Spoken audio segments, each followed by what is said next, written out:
Hello and welcome to the Talking Shit Podcast once again. A lot of batshit crazy news for you this week. First, it seems that the supposed sale of Dick Clark Productions to the Chinese company WANDA was a tad premature, as the company has obviously decided to use an out clause in their contract and decided not to sell. Not surprising considering the predatory nature of WANDA and the way things are going with the Chinese-American relationship when it goes to films as of late. In other big news, a big move to gain some footing in the future of film rumors are abound that MGM is in negotiations to acquire Epix. Lionsgate has recently put up its percentage of its stake in the company Epix, 31.2% to be exact, for sale, and it looks like MGM may be interested in that stake, which would partner it with Viacom, which owns 50% of the company. There are rumors, though, that some other suitors are looking to put a stake in it, so more on that as it develops.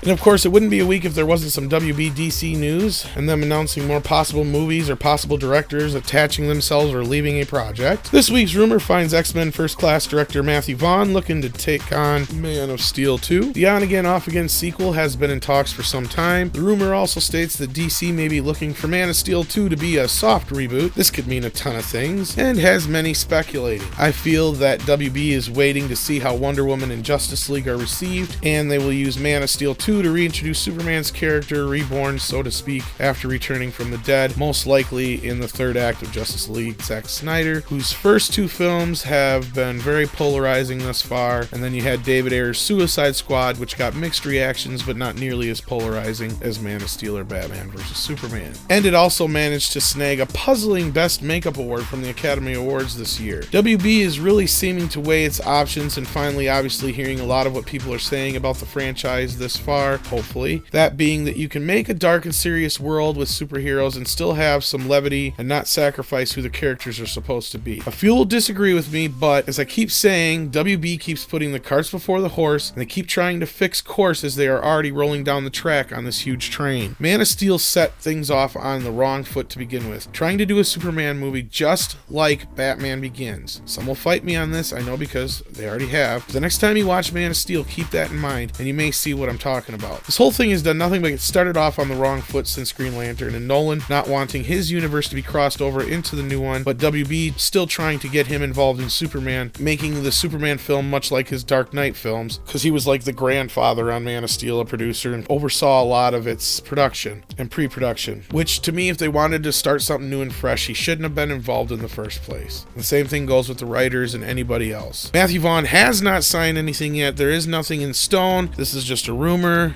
just like the past rumors that went back and forth about the Batman. So take it, of course, with a grain of salt. There is probably a good chance, though, this will happen, but this, of course, also loads up their slate even more with questionable moves at this point, considering the direction that the universe has taken so far. We will see how it goes then in the next few months between Wonder Woman and Justice League and whatever moves WB and DC decide to take in the future. So until then, keep talking shit.